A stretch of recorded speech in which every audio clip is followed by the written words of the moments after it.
स्वागत है आपका सीएनबीसी बाजार पर। और सबसे पहले ओवरऑल रिजल्ट्स पे ही बात करेंगे, कैसे देख रहे हैं Q2, क्योंकि Q1 में हमें देखा है कि मामाअर्थ का जो ग्रोथ रेट है वो H1 में हमने देखा है ओवरऑल 33% रेवेन्यू रहा है, और Q2 में देखें तो 21% की बढ़त हमने देखी है। तो ओवरऑल जो रेवेन्यू ट्रेंड है वो कितना देख रहे हैं और आगे कितना बढ़ने की संभावना है? नमस्कार, थैंक यू सो मच मुझे शो पे होस्ट करने के लिए। अगर हम रेवेन्यू के एंगल से देखें तो बेहतर होगा हाफ वन के हिसाब से देखना कंपनी को, है ना? जहाँ पे हमने 30% से ऊपर ग्रोथ की है ना? हमारा मानना है इन द शॉर्ट टर्म, है ना? हम हमारा कोशिश होगी कि हम उसी ग्रोथ को कंटिन्यू कर पाएँ। ठीक है सर। और Q2 की बात करें तो एड स्पेंड सेल्स जो है वो कितने प्रतिशत रहा है, और ये कितने कम करने का कोई आप विचार कर रहे हैं एड स्पेंड पे बात करें तो? देखिए, जैसे कि हमने इस बिज़नेस में देखा है, जैसे हम स्केल होते हैं, हमारे ब्रांड्स ग्रो होते हैं, है ना? उसके साथ-साथ एफिशिएंसीज़ एड स्पेंड और मार्केटिंग स्पेंड पे आती हैं, है ना? और वो हमने डेमोंस्ट्रेट किया है इस साल, है ना? अगर आप देखें हाफ वन में, है ना? तो ऑलरेडी जो है जो हमारा इंक्रीज़ हुआ है 5% से एबिटा, है ना? उसमें सबसे बड़ा कारण जो है वो एड स्पेंड एफिशिएंसीज़ ही हैं, है ना? तो वो जो है जितना हमने पास्ट में किया है, उस लेवल पे अब हम शॉर्ट टर्म में मेंटेन करेंगे, है ना? और इन द लॉन्ग टर्म जो है और एवेन्यूज़ ढूँढेंगे to drive efficiencies on ad spends as we get into next year and years to come, है ना?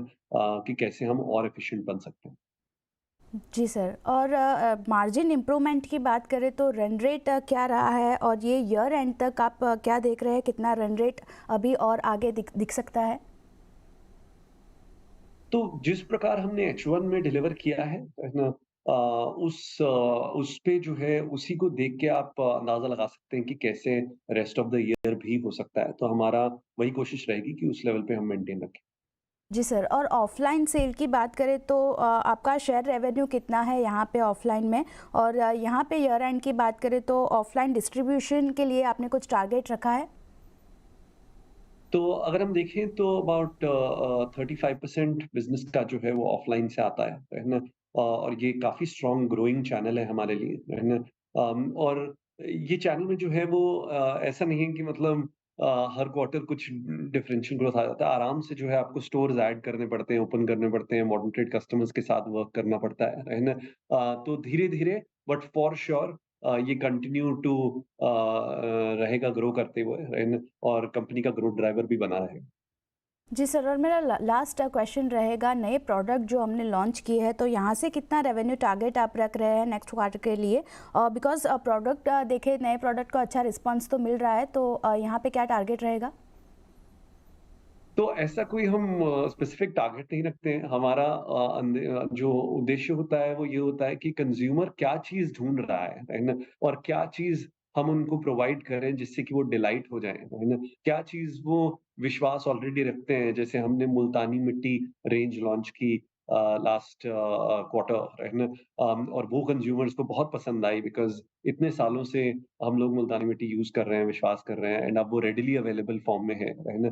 तो कंज्यूमर्स आर लविंग दैट। तो ऐसे ही करके जो है हम ढूँढते रहते हैं कंज्यूमर से बात करके, डेटा देख के कि क्या चीज़ जो है कंज्यूमर को चाहिए एंड और उसके बेस पे इनोवेट करते आए हैं पास्ट में भी और करते रहेंगे फ्यूचर में भी।